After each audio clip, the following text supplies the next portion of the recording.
La lírica es el género literario en el que el autor quiere transmitir sentimientos, emociones o sensaciones respecto a una persona u objeto de inspiración. La expresión habitual del género lírico es el poema, aunque los textos líricos suelen utilizar como forma de expresión el verso. Elementos comunicativos del género lírico. Autor y sujeto lírico. El sujeto lírico es la voz del poeta que se expresa en el poema, expone sus sentimientos y emociones por medio de sus versos, y la mayoría de veces asume un papel de personaje dentro del texto. Así expresa su individualidad, para dejar al descubierto sus emociones, sentimientos e inquietudes. Enuncia sus puntos de vista y sus críticas, lo cual lo convierte en un ser emotivo que habita su mundo al mismo tiempo que lo observa. Pero en ocasiones no es tan fácil identificar quién es el sujeto lírico, pues se convierte en un ser omnipresente sin identidad definida en un emisor interno que transmite un mensaje. Poema, escrito en verso que contiene rima.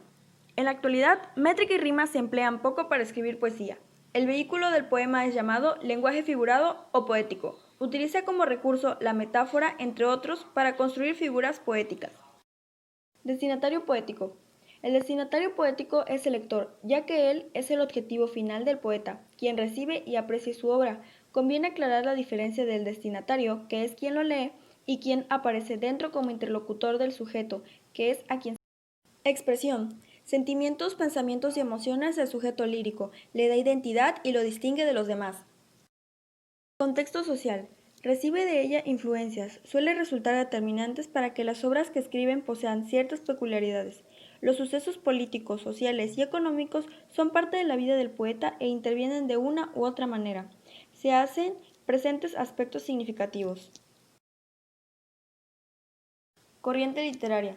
Busca la originalidad y la calidad de sus creaciones. Aplica ciertos cambios en el texto para embellecerlo, pero no basta para crear una nueva corriente estética y con frecuencia el nuevo. Subgéneros del género lírico. Origen del género lírico. Era acompañado de un instrumento llamado la lira, se cantaban a los dioses de Egipto y Mesopotamia y se desarrolló en Grecia en el siglo VI. Lírica griega. Se daba de forma oral, también con la lira. Se cantaban en fiestas religiosas y banquetes. Los subgéneros eran elegia, manadia, yumba, poesía coral y hada. Por lo general iban dirigidos a Apolo. Se remontan al periodo clásico de los siglos VI a.C. Lírica romana. Se manifestó de forma escrita distinta a la griega. Se destaca lo erótico, no tuvo tanta aceptación y su apogeo fue en el siglo I a.C., con una influencia helenista. Lírica renacentista española. Marcada por la llegada de los reyes españoles, se produjeron dos grandes corrientes poéticas. Persiguió los ideales clásicos de antigüedad grecolatina. Juan Bascán introdujo el soneto italiano a la lengua española. La escuela salamentina fue encabezada por Heray Luis de León y la sevillana por Fernando Herrera y Baltasar Alcázar. Lírica de la Edad Media. Entre los siglos XI y XII después de Cristo comienza el desarrollo de una lírica galante creada por trovadores. Varias de las lenguas modernas no existían y estaban en proceso de información, y eran conocidas como lenguas romances. Las manifestaciones más representativas eran la lírica medieval, la lírica provenza, cantigas de amigos, jarchas y villancicos. Otro tipo de lírica perteneciente al mestre de Clemencia era en el siglo XIII y XIV. Se trata de una poesía culta llena de latinismo y temas clásicos. Lírica del barroco. Se caracteriza sobre todo por su gran riqueza ornamental y juegos frecuentes. Sus manifestaciones más importantes se dieron en las artes visuales y comenzó hacia 1550 con el ascenso de Felipe II de Habsburgo. Dos importantes corrientes literarias surgieron de la literatura del barroco español, la escuela conceptista y la escuela culteriana. Se deriva del portugués berrueco empleado hacia el siglo XVI. Lírica del romanticismo. Fue un movimiento estético muy complejo, surgió casi simultáneamente en Alemania e Inglaterra. Tenía como propósito romper las ideas de los movimientos de origen francés, como fue el clasismo, que promovió la función didáctica del arte y racionalismo.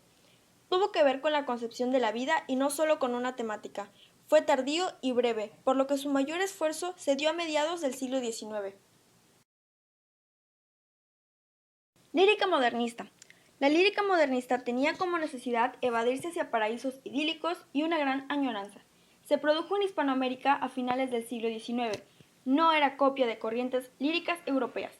Buscaba la exquisitez desde un punto de vista formal mediante los efectos rítmicos y sonoros. Vino a renovar las formas y el lenguaje de la poesía hispanoamericana. El género dramático es aquel género literario y teatral que se enfoca en algún suceso que distinga la tragedia, el conflicto o algún episodio lleno de emociones erráticas y radicales basándose en la vida cotidiana de los seres humanos, o quizá haciendo parodias de sucesos de la historia con más emotividad e impulsividad. Todo lo que conlleva la palabra dramático se lleva de la mano con la exageración. Elementos del texto dramático. Los elementos del texto dramático empiezan con la estructura externa, que está compuesta por la acción, que son todos los sucesos que pasan en la escena con respecto a las situaciones que originan o afectan a personajes. Las acciones dan forma al argumento de qué trata la historia que se desarrolla ante nosotros cuando acudimos a una representación teatral. Diálogo. El diálogo es la principal herramienta de los personajes y del mismo modo utilizan el lenguaje oral y lenguaje corporal para transmitir una serie de emociones, ideas y percepciones. En todo texto dialogado se debe tomar en cuenta tres aspectos: la elocución, lo que se dice; la ilocución, aquello que se quiere decir en realidad; el subtexto, los mensajes ocultos; y la perlocución, lo que se pretende conseguir con lo que se dice. Función poética. El lenguaje se usa para producir belleza, asombro, compasión, entre otros. Actúa en él la función poética. Es por eso a esta modalidad se le llama lenguaje artístico. Al emplear este tipo de lenguaje es importante lo que se dice, pero más cómo se dice. Teatralidad. En escena, todas estas acciones tan comunes deben ser teatralizadas, es decir, se deben destacar, exacerbar, sobremostrar, hacerlas ritual, para que tengan el efecto teatral que el director y los actores quieren transmitir al público, pues, aunque el género dramático y la puesta en escena representan la realidad, no son la realidad. No acudimos al teatro o escribimos o leemos textos dramáticos para copiar la realidad, sino que queremos ver esa realidad cargada de lo extraordinario, que representa el teatro, donde las palabras, los trabajos, los objetos, las situaciones comunes toman significados nuevos, como si no los hiciéramos a diario o los viéramos por primera vez. Estructura interna. La estructura interna consta de planteamiento. Tiene el propósito de trazar el plano general en el que se desarrolla la obra, al presentar los personajes y estableciendo en las líneas generales qué, cuándo y dónde ocurren los hechos que dan sentido a la obra.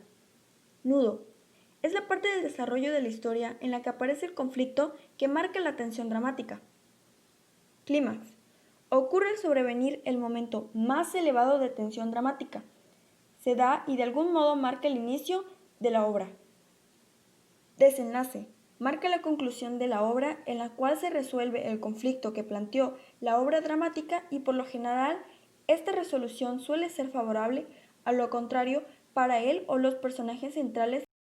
Subgéneros del género dramático. La tragedia. Fue el primer subgénero que tuvo un lugar preponderante entre los griegos y el primer gran autor trágico fue Tespis, que en el año 536 a.C.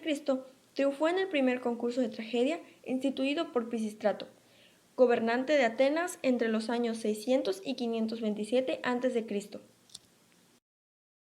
La tragedia. Típico del teatro griego clásico era el hecho que los escritores se dedicaban a cultivar solo un subgénero.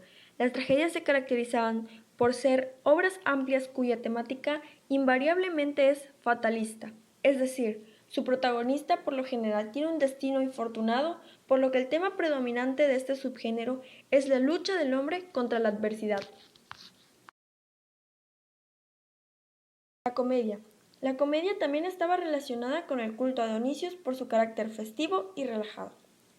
La comedia tomaba como punto de partida un objeto o una situación fantástica por parte del personaje principal, cuyo logro, totalmente imposible en la vida real, constituía el argumento. Algunos ciudadanos distinguidos eran ridiculizados despiadadamente, por ejemplo, Sócrates en las nubes o Eurípides en las Tesmoforias. De igual modo, algunos dioses recibían un trato irreverente, aunque nunca de un modo que pudiera poner en tela de juicio su existencia. La comedia tiene por objetivo mostrar al público los defectos morales del ser humano, pero para ello lo hace de manera divertida. La acción debe ser original, sin llegar a ser complicada, con diálogos vivos e ingeniosos. El drama. Se llevaban a cabo obras de corta duración denominadas dramas satíricos, con personajes disfrazados de sátiros interpretados por miembros del coro, quienes representaban escenas ligeras y de carácter burlesco. Y, aunque este subgénero se extinguió ya desde aquel entonces, sin duda sentó las bases desde que dieron origen tanto a la comedia como a otros subgéneros que aparecían siglos más tarde.